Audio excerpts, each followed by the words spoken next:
자, 오늘은 욥의 인내의 그 비결이라는 제목으로 욥기 2장 1절에서 10절 말씀을 통해서 은혜를 받으시겠습니다.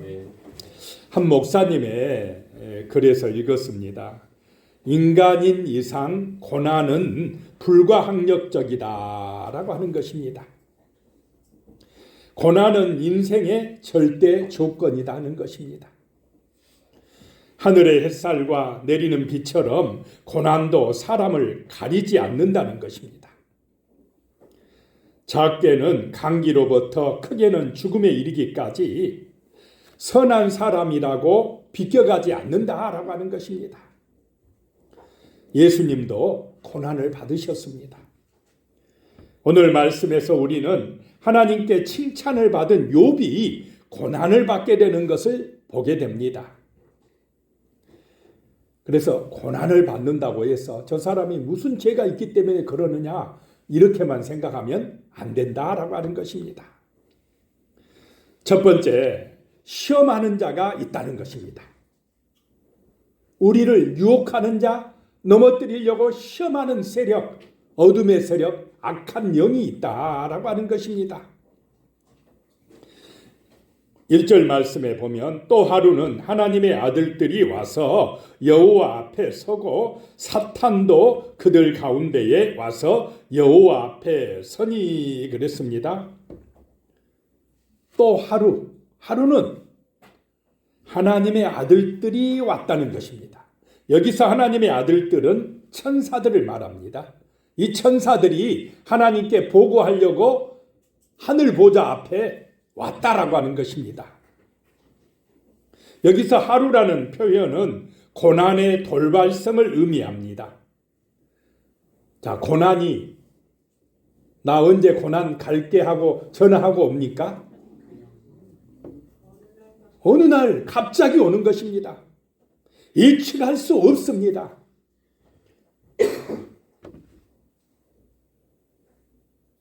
어느 날 그 하루에 갑작스럽게 고난이 임하기도 한다는 것입니다. 천사들은 그 하나님의 보좌 앞에 와서 땅의 일을 보고합니다. 천사는 성도들의 편에 서서 보고합니다. 그런데 그 보좌 앞에 또 누구도 왔다는 것입니까? 마귀도 왔다, 사탄도 왔다는 것입니다. 사탄은 좋은 소리 하려고 하나님 앞에 갔겠습니까? 참소하려고 왔다는 것입니다. 성도들에 대해서 하나님 앞에 안 좋게 보고하려고 왔다는 것입니다. 자, 2절에 보면요. 여호와께서 사탄에게 이르시되 내가 어디서 왔느냐? 사탄이 여호와께 대답하여 이르되 땅을 두루 돌아 여기저기 다녀왔나이다. 자, 사탄에게 하나님이 먼저 묻는 것입니다. 너 어디서 왔느냐? 어디 갔다 왔느냐? 라고 하나님이 묻는 것입니다. 그랬더니 사탄이 땅을 두루 돌아 여기저기 다녀왔답니다. 아마 우리 교회도 왔다 갔을 것입니다. 사탄도요, 굉장히 바쁩니다. 문제를 일으키려고 바쁩니다. 성도들을 시험하여 넘어뜨리려고 바쁘다는 것입니다. 이것도 졸지도 않아요. 그냥 누구 시험하여 넘어뜨릴 자 없는가? 누가 틈이 없는가? 살피고 돌아다니고 있다라고 하는 것입니다. 이 사단이 안 믿는 불신자들을 더 시험하려고 하겠습니까? 교회에 열심히 다니는 성도들을 시험하려고 하겠습니까? 성도들이 목표입니다. 성도들의 신앙을 무너뜨리려고 하는 것이 사단의 열심이다라고 하는 것입니다. 지금도 너무나 많은 사람들이 이렇게 두루 돌아다니는 사탄과 그 졸개인 귀신들의 유혹에 빠져 살아가고 있습니다.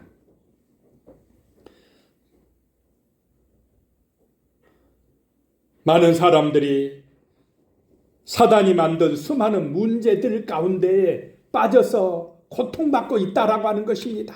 괴로워하고 있다는 것입니다. 사단은 그 대상을 가리지를 않습니다. 목사는 기도 많이 하니까 무서워서 공격을 안 해야지. 사단이 그럽니까? 안 가립니다. 더 공격합니다. 무너뜨리려고 한다는 것입니다.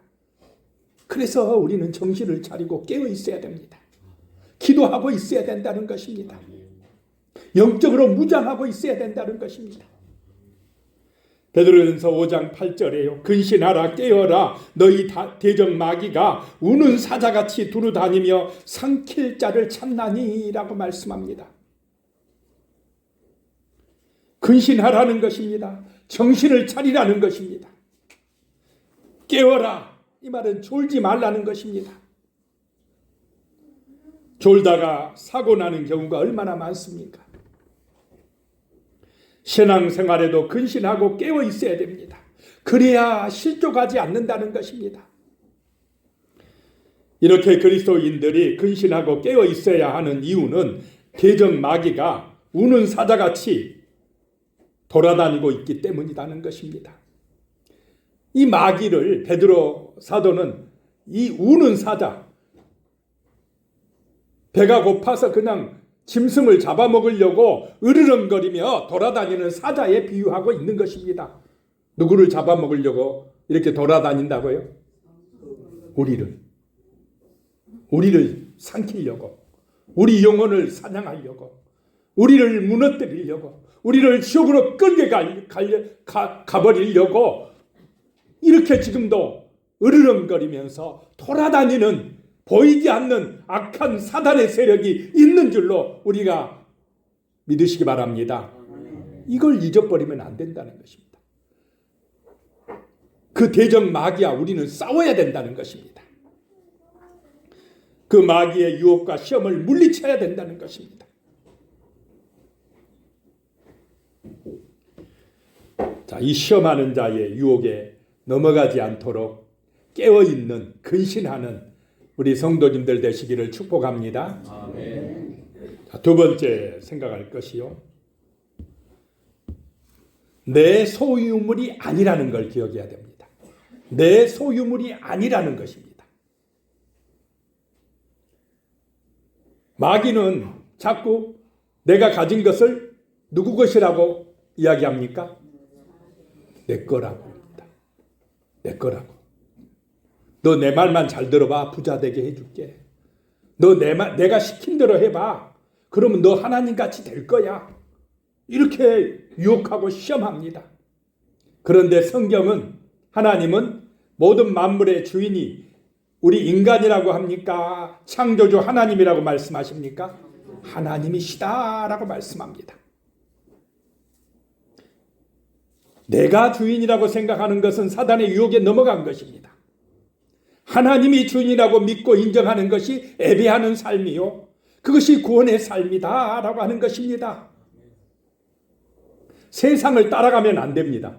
세상은 누가 역사하고 조종하고 있습니까? 마귀가 조종하고 있습니다. 네가 최고야.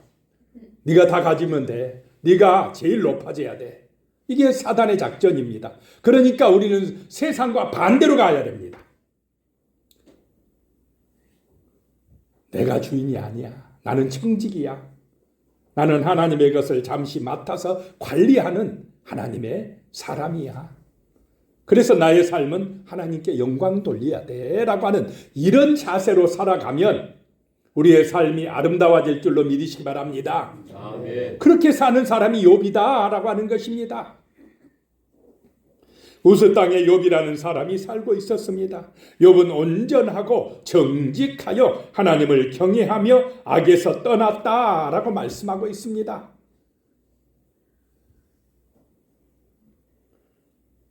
하나님께서 욥을 칭찬하신 것입니다. 그런데 그 말을 들은 사단은 기분 좋겠습니까? 기분 나쁘겠습니까? 남이 잘 되는 꼴을 못 봐요, 사단은. 그걸 시기합니다. 하나님이 칭찬하면 맞습니다, 하나님. 말씀이 옳습니다. 이렇게 나와야 되는데 이 사단은 꼭 거꾸로 갑니다. 욥기 1장 9절에 보면요, 사탄이 여호와께 대답하여 이르되 욥이 어찌 까닭 없이 하나님을 경외하리까 그래요. 하나님을 경외하는데, 좋아하는데 꼭 이유가 있어야 됩니까? 자식이 부모님을 좋아하는데 꼭 이유가 있어야 좋아합니까? 우리 엄마니까 좋지, 우리 아버지니까 좋지, 꼭 뭐 해줘야 부모입니까? 그렇습니까? 그냥 우리 엄마 아빠니까 좋습니다. 그냥 뭐 조금 안 해줘도 상관없어요. 하나님 나의 아버지니까, 나를 만드신 분이시니까, 나를 구원하기 위하여 목숨까지 버리신 그분이니까 그냥 좋은 것입니다. 뭐 해줘야 하나님이 좋습니까? 내 기도 들어주면 하나님 믿겠다 하고 안 들어주면 나 못 믿겠다고 합니까? 그런 믿음은 온전한 믿음입니까? 아닙니까? 그건 가짜입니다. 나한테 잘해주면 좋고 안 해주면 기분 나빠. 조건적인 것은 진실한 믿음이 아닙니다. 그건 하나님 못 맞는 것입니다. 그냥 하나님이 좋아요. 그냥 내 아버지가 좋습니다. 그래서 예배하러 오는 것입니다. 찬송 올려드리는 것입니다. 이 관계가 좋아야 됩니다. 이것이 성령의 은혜 받는 길이 받은 사람인 줄로 믿으시기 바랍니다. 아멘. 그런데 이 마귀는요, 꼭 이유가 있어야 된답니다. 까닭 없이 좋아하겠습니까? 까닭 없이 하나님을 경외하겠습니까? 이따위로 말을 해요, 마귀가. 욥기 1장 10절입니다. 주께서 그와 그의 집과 그의 모든 소유물을 울타리로 두르심 때문이 아니니까 주께서 그의 손으로 하는 바를 복되게 하사 그의 소유물이 땅에 넘치게 하셨음이니이다 라고 이야기합니다. 하나님께서 욥에게 소유물을 풍성하게 하시고 울타리로 지켜주셨기 때문에, 형통하게 해주셨기 때문에 하나님을 믿는 것이지, 그 가진 것이 없으면 절대로 안 믿을 것입니다. 이렇게 이야기합니다. 여러분도 그러시겠습니까? 하나님이 뭐 복 주셔야만 믿고 그렇지 않으면 안 믿으실 것입니까? 그렇지 않다라고 하는 것입니다. 욥기 1장 11절에요. 이제 주의 손을 펴서 그의 모든 소유물을 치소서 그리하시면 틀림없이 주를 향하여 욕하지 않겠나이까. 하나님 앞에서도 이놈은 큰 소리 쳐요. 틀림없이 욕할 거랍니다.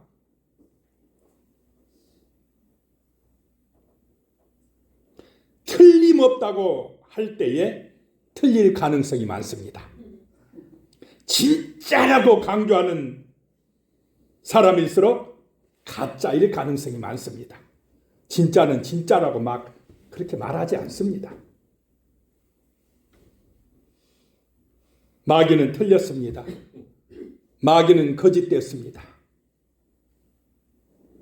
욥은 자기가 가진 소유물을 다 잃어버렸는데도, 심지어 10명의 자식들이 하루아침에 해오리바람에 무너져서 죽었는데도 그 신앙이 변치 않았습니다.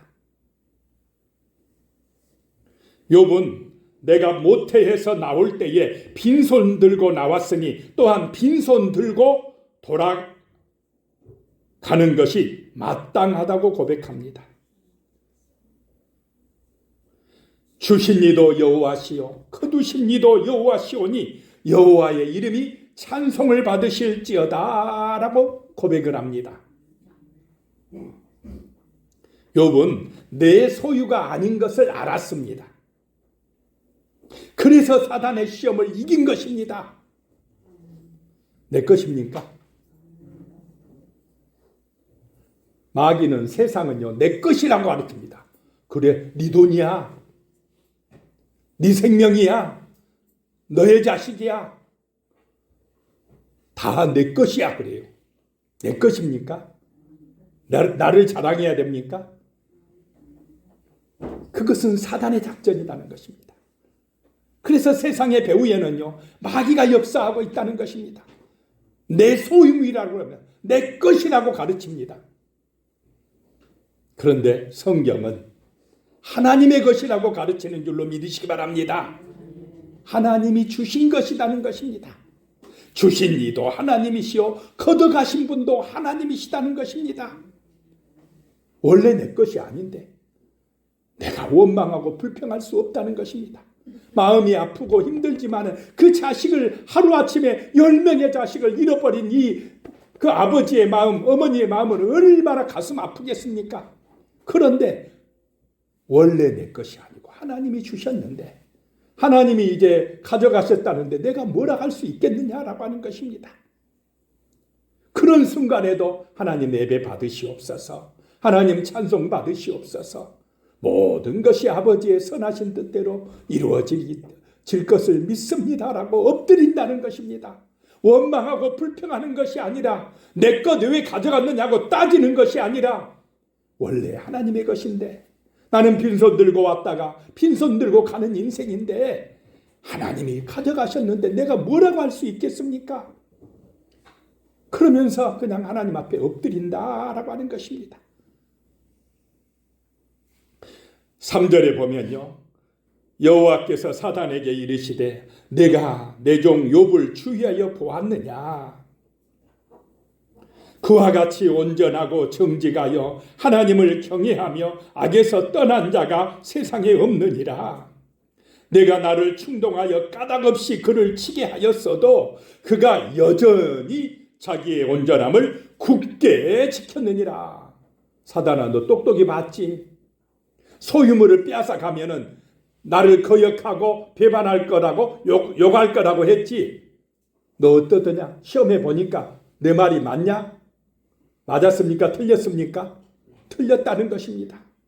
그런 어려움을 당해도 소유물을 다 잃어버려도 욥은 변함없이 여전히 자기의 온전함을 굳게 지켰다라고 하는 것입니다. 그래서 욥이 너무너무 좋아요. 하나님이 내 종 욥을 보았느냐? 내 귀한 종 욥을 보았느냐? 그런 시험에도 넘어지지 아니하고 신앙을 지켰느니라. 내 사랑하는 욥을 봤느냐? 그러면서 사단에게 지금 하나님이 말씀하시는 것입니다. 넘어지지 마시기 바랍니다. 원래 내 것 아니지 않습니까?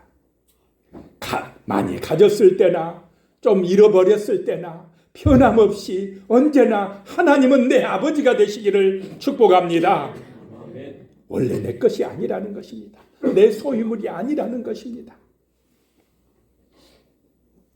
세 번째 생각할 것이요, 내 생명이 아니라는 것입니다. 내 생명이 아니다라고 하는 것입니다. 4절에 보면 사탄이 여호와께 대답하여 이르되 가죽으로 가죽을 바꾸오니 사람이 그의 모든 소유물로 자기의 생명을 바꾸올지라. 사단은 쉽게 포기합니까? 안 합니까? 욥을 넘어뜨리기로 작정했으면 한 번 하고 포기합니까? 또 옵니까? 또 옵니다. 절대로 쉽게 포기하지 않습니다. 다시 욥을 공격하기 위해서 하나님께 요청합니다. 가죽으로 가죽을 바꾸오니, 이 말은 고대 사회의 격언입니다. 여기서 앞에 가죽은 욥이 가진 소유물을 상징하고 뒤에 나오는 가죽은 생명을 상징합니다. 이 말 속에는 욥이 자신의 생명의 위협을 당하면 하나님을 버릴 것이다 라고 하는 얘기입니다. 5절 말씀에 보면 이제 주의 손을 펴서 그의 뼈와 살을 치소서 그리하시면 틀림없이 주를 향하여 욕하지 않겠나이까.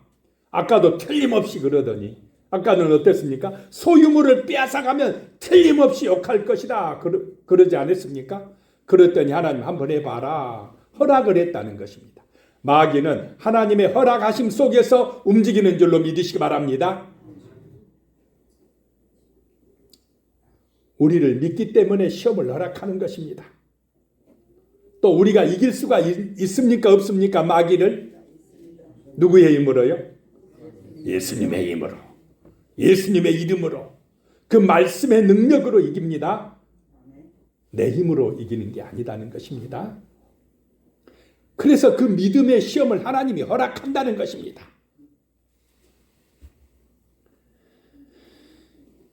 이제 손을 펴서 그 뼈와 살을 치소서 그 몸을 치라는 것입니다. 소유물만 뺏어가지 말고 이제 몸을 아프게 하면은 분명히 틀림없이 하나님을 욕하지 않겠습니까? 이래요. 한번 하고 그만하지. 참 이 나쁜 놈이요. 이제 욥을 또 몸을 아프게까지 하겠다는 것입니다.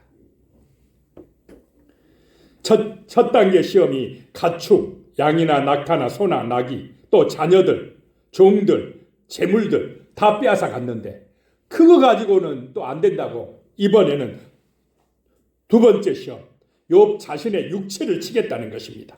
그리고 가정적인 파탄을 일으켜서 욥이 정신적인 갈등에 빠지게 한다는 것입니다. 참 이놈이 악한 놈입니다. 그렇게 하면 욥이 틀림없이 하나님을 저주하고 불신앙에 빠질 것이다 라고 이야기합니다. 6절입니다. 여호와께서 사단에게 이르시되 내가 그를 내 손에 맡기노라. 다만 그의 생명은 해하지 말지니라. 생명의 주인은 누구십니까? 하나님이십니다. 그래 한번 해봐라. 그런데 생명을 해할 수는 없다라고 말씀합니다.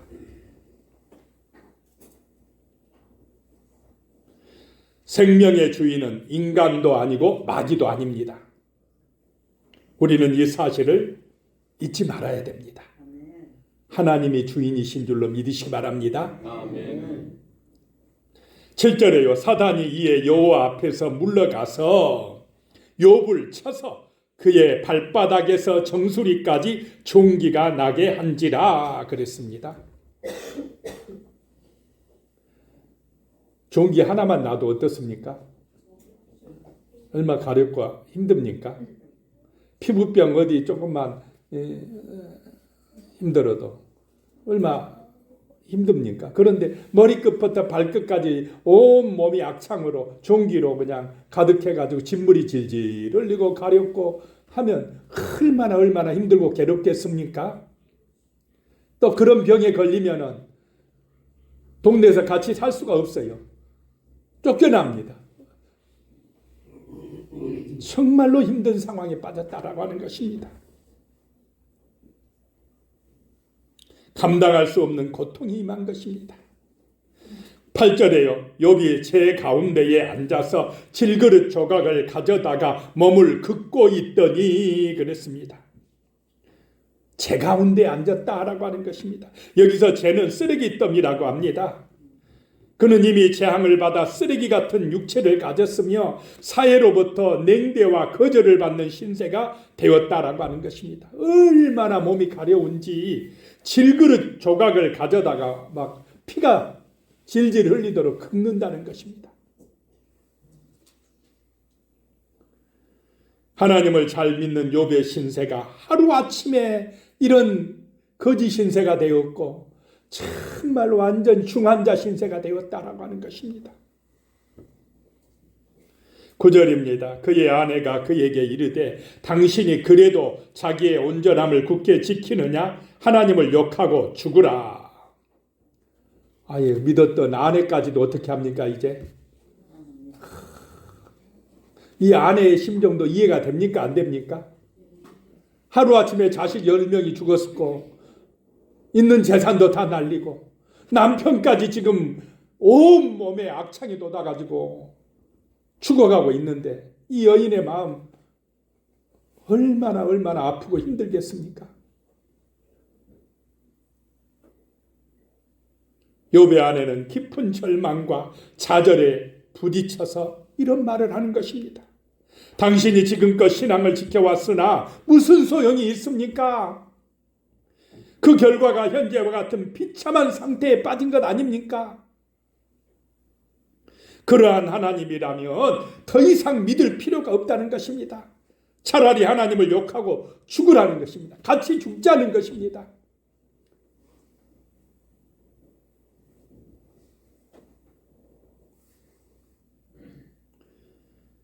그런데 네 번째입니다. 자, 첫 번째는 우리를 시험하는 자가 있다고 그랬습니다. 두 번째는 내 소유물이 아니라고 그랬습니다. 세 번째는 내 생명이 아니라고 그랬습니다. 네 번째, 그러면 누구의 것입니까? 하나님의 것이다. 네 번째, 그분의 것입니다 라고 하는 것입니다.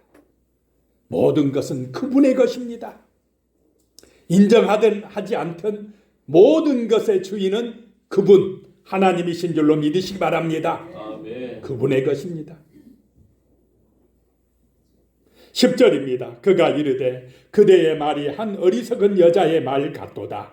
우리가 하나님께 복을 받았은즉 화도 받지 아니하겠느냐 하고 이 모든 일에 욥이 입술로 범죄하지 아니하니라 라고 말씀합니다. 욥은 아내를 통하여 공격하는 사단의 시험을 이깁니다. 자, 아내의 입술을 통하여 누가 지금 공격한다고요? 사단이 공격합니다. 사람의 입술, 더군다나 아내의 입술을 가지고 마귀가 공격해오고 있다는 것입니다. 그대의 말이 한 어리석은 여자의 말과 같도다라고 했습니다. 우리가 하나님께 복을 받았은즉 화도 받지 않겠느냐라고 하는 것입니다. 복만 받으려고 하지 말고 때로는 예수 믿기 때문에 고난도 있는 줄로 믿으시기 바랍니다. 그 고난의 순간에도 변치 아니하고 하나님의 신앙을 지키시기 바랍니다. 원망하고 불평하지 마시기 바랍니다. 신앙은 입술을 지키는 것입니다.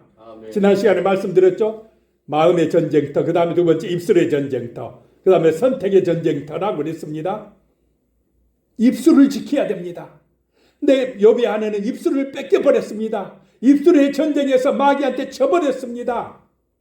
우리는 어떠한 순간에도 우리의 입술로 하나님을 찬송하시기를 축복합니다. 아멘. 믿음의 말을 고백하시기 바랍니다. 아멘. 마귀의 유혹과 시험을 이겨야 된다는 것입니다. 왜냐? 모든 것의 주인이 그분이시기 때문에 그렇다라고 하는 것입니다. 우리는 하나님의 주권을 인정해야 됩니다. 이 세상의 주인은 내가 아니라 하나님이십니다. 나의 모든 소유와 생명까지도 내 것이 아닙니다. 욥은 철저하게 하나님의 주권을 인정하고 있습니다. 하나님은 기쁘신 뜻에 따라 복을 주시기도 하시며 그것을 거두어 가시기도 하신다는 것입니다. 복을 주실 때는 좋아했다가 거둬 가시면은 기분 나빠하고 대들고 항변하고 원망하고 불평하면 안 될 줄로 믿습니다. 아멘. 언젠가 우리의 목숨도 걷어 가십니까? 안 걷어 가십니까? 좀 이따 걷어 갑니다. 아무리 나는 안 죽을 거야. 하나님 나는 절대 나한테 오지 마세요. 나 죽게 하지 마세요. 아무리 해도 하나님이 우리 목숨 걷어 가실 때 온다 이 말입니다. 그때에 죽으면 끝이구나. 그래야 됩니까? 주님과 함께 천국에 간다고 할렐루야 찬송해야 됩니까? 이 세상은 잠깐이고 영원한 천국이 있다라고 믿고 우리는 정말로 하나님 소망하며 살아가는 인생이 되어야 한다는 것입니다. 그것이 잘 사는 비결입니다. 욥기 23장 10절에요. 그러나 내가 가는 길을 그가 아시나니 그가 나를 단련하신 후에는 내가 숭금같이 되어 나오리라. 이 땅은 우리를 단련하시는 곳인 줄로 믿으시기 바랍니다. 아멘. 광야와 같은 인생살이입니다. 때로는 복을 받지만 때로는 우리가 신앙 때문에 고난도 받고 힘들기도 하고 어려움을 당하기도 합니다. 그러나 변함없이 주를 찬송하며 예배할 때에 우리는 정금같이 나오게 될 줄로 믿습니다. 아멘. 하늘의 영원한 생명을 얻어서 천국의 보좌에 당당하게 설 것입니다. 아멘. 기도하겠습니다. 살아계신 하나님, 욥의 인내를 통해서 귀한 교훈을 배웠습니다. 이 땅에는 시험하는 자가 있습니다. 하나님의 허락하에 우리를 유혹하여 넘어뜨리려고 하는 사단의 세력이 있음을 아옵나이다. 하나님, 그런 사단의 시험이 있을 때에 항상 믿음으로 승리하게 하여 주시옵소서. 아멘. 내 것이 아니라는 것 알게 하여 주시옵소서. 내 소유물이 아니고 내 생명이 아니고 모든 것의 주인이신 하나님을 기억하고 그 믿음으로 그 신앙으로 살아갈 때에 우리의 삶이 아름다워지며 견고해지며 시험을 이기게 되며 복을 받아 누리게 될 줄로 믿습니다. 예수님의 이름으로 기도드리옵나이다. 아멘.